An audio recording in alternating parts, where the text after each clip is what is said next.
Assalamu alaikum, урматтуу KG Кабар каналынын көрүүчүлөрү, кутмандуу күнүңүздөр менен. Кандайсыздар, урматтуу дыйкандар, багбандар, чарбагерлер, амансыздарбы? Мен бүгүн Чүй облусундагы совхоз Алатоо, тагыраагы Бишкек шаарынын түштүк тарабында жайгашкан совхоз Алатоо айылына келдим. Бул жерде жакшы билгениңиздердей малина, ежевика, дегиле мынау фруктуларды көбүрөөк эгип, ушул жерде көбүрөөк эмгектенишет. Бүгүнкү буюрса көрсөтүүбүздө сиздерге жаңы жүз дейбизби, же болбосо көптөн бери иштеп келаткан, бирок сиздер көпчүлүгүңүздөр билбесеңиздер керек, Кубан деген байкенин чарбасына келип калдык. Бул жерде Кубан байкебиз бир нече жылдан бери, тагыраагы жаштыктан бери ушул иш менен алектенип, буюрса буну өз жолуна, өз нугуна салып алыптыр. Азыр буюрса сиздерге Кубан байкенин ишмердүүлүгү менен, анын буюрса мындай жетишкендиктери менен сиздерди бир сыйра тааныштырып өтөбүз. Жүрө бериңиздер анда. Азыр Кубан байкенин иштеп аткан жеринен бир аз убактысын сурайбыз. Мынау азыр биз кирген бул бакча, туугандар. Мынау көрүп турганыңыздардай ежевика деген бул ошол малинанын бир сорту. Кененирээк маалыматтарды азыр Кубан байкен өзүнөн сурайлы. Кубан байке! Ассаламу алейкум. Алейкум салам. Келгиле. Колуңуз бош эмес беле? Мына бошотобуз колду. Машалла. Мына. Оос тийсек болобу? Болот, болот. Көргүлө, даамдап. Машалла, мына караңыздар. Бул өзүңүздүн дыйканчылыгыңыздан. Буюрса ушуга аракет кылып, дыйканчылык кылып атабыз эми. Кандайсыз, иштериңиз жакшыбы? Шүгүр, келдиңер. Бала чака тынчпы? Шүгүр, өзүңөр. Чакырган экенсиз, келип калдык. Бул байкени бир нече жылдан бери тааныйбыз. Экөөбүз жердеш дагынбыз. Бул байкенин негизи кылган иши өтө көп, бирок кандай десек, элдин көбү билбейт. Бирок негизи ушул иште адис десек дагы жаңылышпайбыз. Кубан байке, азыр мынау биз турган бул ежевика, жалаң ежевика тарапта турабыз азыр, Биз азыр жалаң ежевика тарапта турабыз. Малина жагы ар жагында. Бул байкенин аты дагы Кубан. Биз мурда дагы бир репортаж тартканбыз. Ал Кубан байке, бөлөк Кубан байке, бирок эки Кубан байке тең бир эле айылда. Кээ бирлери адаштырып алышы мүмкүн. Бирок бул байкеде бир нече жылдык тажрыйбасы дагы бар. Буюрса эми чекеден айтып бере бериң эми. Бул азыр кайсыл сезондо турабыз? Терип бүтүп калдыңыздар же эми бышып баштадыбы? Кененирээк сортторунан баштап маалымат бере бериң эми. Мен Кубанычбек, ушул совхоз Алатоодо көп жылдан бери ушул жактабыз. Почти 20 жылдап калды биякта келгенибизге. Моун тиккенибизге быйыл 3-чү жыл болуп атат. Сорту бул Лахтей деген сорту. Бирок бул Лахнеске окшоп кетип атат азыр немесин. Сортуну биз точно жакшы мында аныктап биле албадык, бирок немеден караганда Лахнеске окшоп кетип атат. Бирок экөө тең эле сорттору чоң болот экен. Түшүмдүүлүгү мындай аябай жакшы болот экен булардын түшүмдүүлүгүчү. Анан бул аралыгы мына канчадан эгилген азыр мына мен турган жер, мына жери? Булардын аралыгы мында 2 метр болот экен, 2ге 1,20 эксе туура болот экен да. Биз башында кичине жаңылып 1,5 арканда неме кылып тиктик. Эң мындай жакшы варианты 2ге 1,20, бул мында немесе бизге практикадан көрсөткөн немесе ошол туура болду. Бул тикенеги жок болот экен, а? Тикенеги жок. Анын түшүмдүүлүгү Тикенеги жок. Кадимкидей эле чырпыктай эле болот экен. 4, 5, 6 метрге чейин өсөт экен, ошентип өсүп кетет экен. Бир эле эмес. Өсүп кетет экен. Мисалы үчүн өскөндөрү кайрылып кетет экен. Бул кайрып койбосоң, уже астына болуп кетет. Өскөндөрү эмки жылга түшүм болот. Биз муну эскилерини быйыл кесип салабыз. Же болбосо эмки жылы эрте жаз кесебиз. Могу эмки жыл түшүм бере турган. Эмки жыл түшүм берет. Жакшы экен. Бир көчөт кайсыл убакытта эккен жакшыраак, анан качан немен берип баштайт экен, мөмөсүнчү? Бул малина сыяктуу эле экен.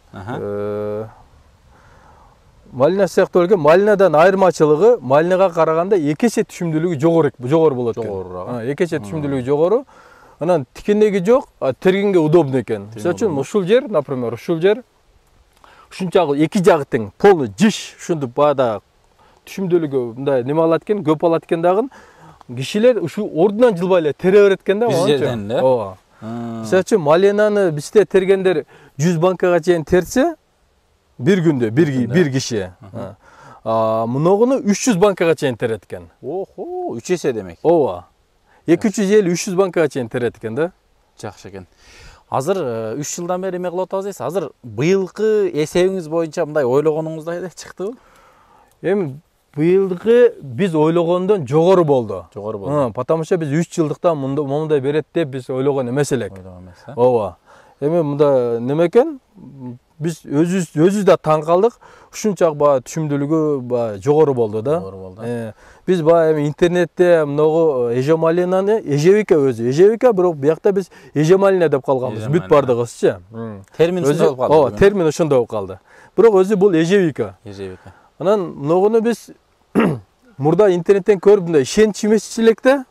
Ушунда бир гектардан 30 тонна берет десе ишенч эмес элек. 1 гектардан эле. 1 гектардан. Ооба. Бул килограммы канчадан башталат? Анан биз многуну азыр биз практически көрдүк.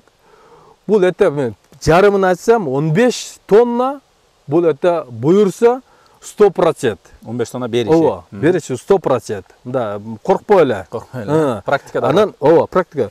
Анан караганга жараша, бирок ошол немеге чыгарса болот экен. Бирок караш керек экен да.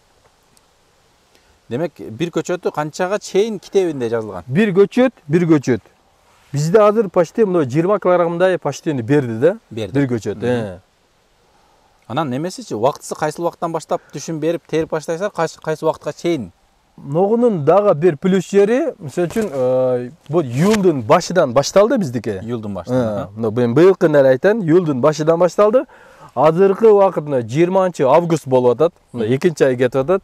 Азыр түшүмдүүлүгү почти 30%-тей калды. Ооба. 30% калды. Эми буюрса күн жылып неме болуп берсе, булар дагы пышат. Пыша берет. Ооба. Жакшы экен. Бир сире айлантырып көрсөтүңүз анда. Жүрүңүздөр туугандар. Бир сире сиздерге айлантырып көрсөтөлү. Мыналарды келип көрсөңүздөр. Мунан караңыздар. Машалла муну. Жүзүңгө окшош. Бул азыр ошондо мына сейректеп калган учуру ошондо. Азыраак болуп калган учуру. Ооба, бул сейректеп калган болчу. Му азыр кичинерээк болуп турабы? Монда бышканга сайын монтип чоңое берет экен. Мен 1 үчтүктү тарттым. 1 үчтүктү тартканымда, ооба, 1 15 грамм болду да, спичкада болуп 15 грамм болду. Демек, бул малинага караганда караш жеңил дагы, анан түшүмдүүлүгү дагы көбүрөөк. Жок. Караш малинага караганда кичине бир аз түшүктүүрөөк. Ооба.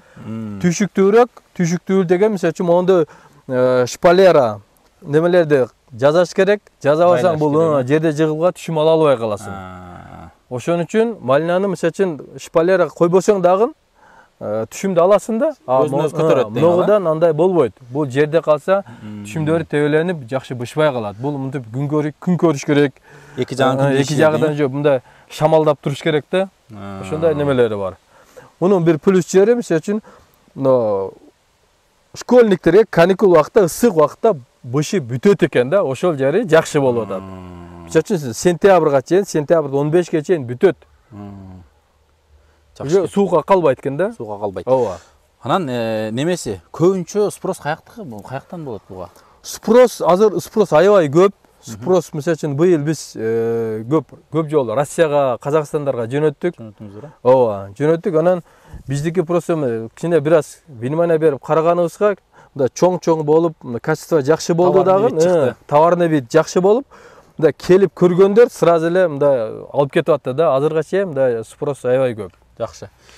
Туугандар, бул Кубанбай экебиз негизи айта берсе бунун немеси түгөбөйт да. Себеби баягы не деп коет, бир ишти баштап ошону жакшы көрүп аткара берсең, ошону кыла берсең, буюрса мунун көптөгөн ачылыштары, берекеси көп болот да.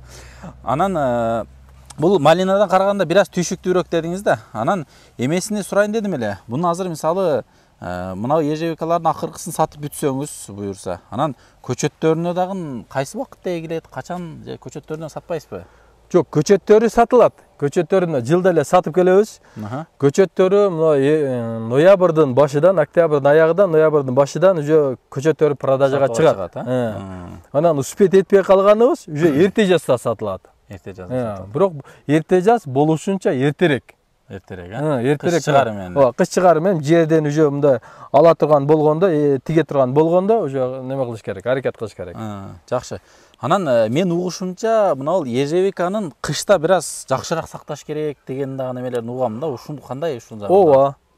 Ооба, бул малинада эмес. Мисалы үчүн 35 градуста, например, алма башка дарактарды дагы үшүк алат да, а мунун деле алат 35 градуста. Монун эң опасный жери качан болуп атат? Биздин эрте жазда, где-то ушу 10-апрелдерден баштап 20-апрелге чейин бизде бир катуу үшүк бар. Ошол кезде бул мындай жалбырак бир аз чыгарып калып, жан кирип калган болот да. Ошол кезде эгерде сууктан өтүп кетсе, анда түшүм буюрса жакшы болот. Эгерде ошол убакта үшүк алса, анда түйдөн берет. Где-то бир 30%, 40% түшүм берет. Түшүм азаят. Үстүдөгү түшүм уже үшүк кетет да, астынан башка чыгат да. Ошодон түшүм берет. Бирок кыштан мүмкүн болушунча дубаны кылып, себебин кылып жакшы чыгарып алыш керек экен. Биз немени жабасыздар кышкысын? Таксыры мындай да, биз кышында жабабыз монучу. Биз рисковать этпей эле кышында чилдеге чейин не кылабыз, чилдеде жабабыз. Анан ошол баягы суу келген, жан кирип калган убакыттан бир аз ошол убакта кичине мындай өтө внимательно турабыз да. Погоданы карап, неме кылып, этият болуп туруш керек. Этият болуп турабыз. Ачы бербей, Ооба. Бирок малинаны деле үшүк алат. Эгерде неме болсо, ошол убакта -5ке өтүп кетсе, анда үшүк алат. Үшүк алат. Анан көчөттөрүн эгерде сатууга чыгарсаңыз, туугандар уктуңуздар, сентябрдын аягы, октябрдын аягы, ноябрдын башыга, ошого моментке карап жазылып, көчөттөргө очередке тура берсе боло берет. Көчөткө очередке турса болот. Анан биз дагы менин бир партнерым бар. Аны менен мына 2 жылдан бери, мына почти 3-жыл болуп атат. Көчөт неме кылабыз? Алып келебиз. Польшадан чыгат көчөттөр. Малина көчөт, ежевика, ушуларды, мына смородина, ушуларга биз заказ алып, уже берип атабыз. Эми ушуларды буюрса дагы жакшы сортторуну алып келгенге азыр аракет кылып атабыз, буюрса. Жакшы. Буюрса дагы да анал ички баякындай продукцияны дагы да жакшыраак, сорттуурактарга эмелайт атат экенсиздер да. Жакшы экен. Туугандар, көрдүңүздөрбү? Сиздер дагы ушинтип дыйканчылык кылыңыздар. Себеби баякы жер чапкан куру калбайт дегендей, сөзсүз түрдө бул дыйканчылыкта береке бар. Кудай таала ошо берекени коюп койгон. Сөзсүз түрдө эгип коюп эле карап отурбастан, мына ол сиздер азыр көп нерсени байкап аткан болушуңуздар керек. Мына жерде карасаңыздар, мына капельный экен, сууна чейин. Ушунча гектарды бүт капельный менен сугарат экен. Ар бир көчөттүн 2 жанынан тең кетет экен. Бунун пайдалуулугу эми суу стабильно жакшы жетип турат да. Же көп жетсе болбой калабы, кандай болуп калат? Жок, бул малинада эле суу ичет экен. Көп эле. Малинада ичет экен, просто капельныйдын аябай жакшы жактары көп экен да. Аны биз башында түшүнбөдүк. Жакшы жагынын бир эле немесин айтайын. Биз арышный кылганда, арышныйда көп витаминдер агып кетет экен. Мунунда капельныйде полный ошол неме өзүндө калып калат экен да. Жер оңолот экен. Жылдан жылга жер акырын өзүнүн немесин оңдойт экен. Керектүү витаминди агызып, керексиз уруктар келип, чөп өсүп дең. Ошондо көп мунун пайдалуу жактары көп экен да. Мен бир эле немес жол көп немени агызып кетет экен да, арышный болгондачы. Анан бунда дары бериш да оңойраак болсо керек. Дары бериш оңой, суу коюш жеңил. Нар жактан эле ачасың болду, кетти. Крайниктен эле регулировка болду. Кубанеке, анан айтыңчы, быйыл эми кандай болду эми мына түшүмдүүлүк, дарамет дегендейчи. Себеби баарыбыз кылган менетибиз натыйжаны күтөбүз го барып акырындачы. Ушул кандай болду эми? Быйыл кандай дарамет ала алдыңыз эми бул жерде? Быйыл эми дарамет, мына быйыл дагы эле түшүм бар. Дагы эле түшүм бар. Бирок ушул жердеги азыр общий бизде бул жерде 7 гектар. Охо, 7 гектар. Туугандар, 10 сотик, 20 сотик коркпой эле коюңуздар. Адамдар 7 гектарлап малиналар дегишет экен. Бирок бизде ежевика почти 2 гектар болуп калды. Эми биз жылдан жылга баа чоңойтуп атабыз азыр. Кубанеке, эсиңизде мен бир 2 жыл мурда келгенде бир бурчта бир аздан эле баштагандыңыз.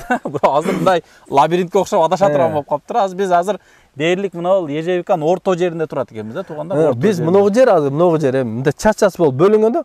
Ушул жер примерно 30 сотик да, примерно ушул жер эле 30 сотик. Ушул жердин өзү немеси 10 тонго почти жакындап калды. Ушул жердин немесичи, бирок түшүм жакындап калды. Бирок түшүм дагы эле бар. Буюрса күн муздабай эле турса, күн жылып эле болсо дагы ала берет экен да, пыша берет экен. Жакшы экен. Быйыл кыскасы ойдогудан өттү дең. Ойдогудан эми план толуп дагы бар дең. Шүгүр, жакшы болду. Быйыл ойдогудан жакшы болду. Жакшы. Анан ошол жакшы болгондуктан биз өзүбүз дагы кайрадан дагы баягы интерес коюп, азыр дагы ушуну көбөйтүп тиккенди уже аракет кылып калдык. Жакшы. Мен ойлойм, мына көрүүчүлөр да менде да ушундай эмелер болуп атат. Мынча нерсени мындай көрүп койсоң көз суктанат чындап элечи. Эми бирок мунун артында көп бир топ деген мээнеттер жатат да туугандар. Анан сөзсүз түрдө гектарлап эмес, 5 сотиктен, 10 сотиктен, 50 сотиктен баштап көрүңүздөр, мүмкүнчүлүккө жараша.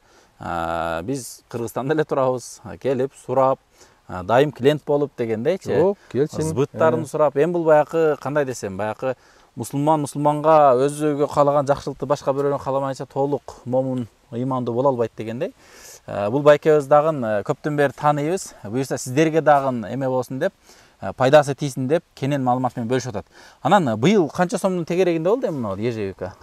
Быйыл июлдун башында башталды, июлдун башынан уже 300 сомдон башталды. 300 сомдон, бирок азыркы күн, бүгүнкү күн 200-210 сом болуп атат. Азыркы убакыттагы. Мына 20 августтагы, 20 августтагы 2022 жыл болуп атат. 200 сом азыркы күндө. Бирок башталышы 300дөн башталды. Мен ойлойм, ушу айтканыңызда уже калькуляцияны чыгарышты го дейм да. Канча гектардан кандай болот деген. Ар бир адамы эми Кудайым баягы эле пайда кызыктырат да баары. Туура эле. Ар бир адамга пайдасы кызыктырат. Бирок мыногу айткан немелер бирок убактысы келип, баягы күчүгө киргенде берет. Демек, жетилиш керек деп жетилиш керек болду. Жетилиш керек. Мына азыр 3-жыл болуп атат. Биринчи жыл эккенде эле аламбы деген немелер суроолор болушу мүмкүн да. Ошого кандай жооп болот ошондо? Ошого биринчи жылы эгерде немени мисалы үчүн стволду тиксе, ушудан алат. Алат, Бирок стволду кесип салып калса, бул кичине баягы көбөйөт, чайлайт. Шак чыгарат. Шак чыгарат, шакты чыгарганда ошол экинчи жылга уже даяр болот, экинчи жылга түшүмдү көбүрөөк берет. Биринчи жылы кыркпай койсочу? Кыркпай койсо болот. Мисалы үчүн мынагудан азыр түшүм бергенде жаныдан чыккан шактар кичинерээк болуп калат да. Мөмө берет ошолор. Себеби күч ошол мына түшүмгө кетип калат да. Түшүмгө кетип калат дагы. Ошон үчүн биринчи жыл түшүмү жок деп айтам да менчи. Биринчи жыл түшүмү жок. Бирок экинчи жылдан баштап буюрса уже түшүмгө кире баштайт. 3 жылдан нары жагы буюрса уже нормальный же түшүм ала алат да. Болот, Эгер да жакшылап караса, уже ала алат да буюрса. Эми сөзсүз түрдө сиздер экрандагы номерлерге чалып байланышыңыздар. Байланышып, көрүп, консультация сурап, келип көзүңүздөр менен көрүңүздөр. Мыналарды кандай десем, илип койгонго окшош болуп эле көрүнөт экен да. Бирок эми Кудайдын кудурети менен ушунча мээнеттен кийинки баягы натыйжа, үзүр, береке десек дагы болот да. Сизге дагы анда ийгилик, чарчабай иштей бериң, элдин кызматында жүрө бериң. Дыйканчылыгыңызга Алла Таала берекесин берсин. Көрүүчүлөр дагы дивандан туруп быйыл бир баштап буюрса күздө көпчүлүгүбүз дыйкан болуп кетсек, кандай жакшы көрүнүш да. Өзүбүздүн эме анан бул дагы баягы семейный бюджетке кошумча киреше дегендейчи. Эми чем жерде отуруп иштегенге караганда мындай илип алып, мындай кылып иштесе болот экен. Карасаңыз, адамдар тик туруп эле оңой эле тере берет экенсиң да. Бирок ушуга бир аз шарт түзүп алсак, буюрса, эми буну бир жыл жасап койсоңуз кийин тура берет да бул карказдар, бир жыл жасап койсоң тура берет. Анан могунда өмүрү дагы көп экен да. Өмүрү дагы көп. Өмүрү дагы көп экен. Буну өзгөртпөйсүз, Жок. Эми убактысы келип эми жылдан жылга жаңылануу болуп атат. Ошо эми бир башка сорт 10 жылда может быть дагы бир ушудан жакшы сорттор чыкса, анда алып салып ошону тигебиз эми. Пока азыр ушул убакытта азыр лидер болду эң, ушул болду, лидери ушул болуп атат.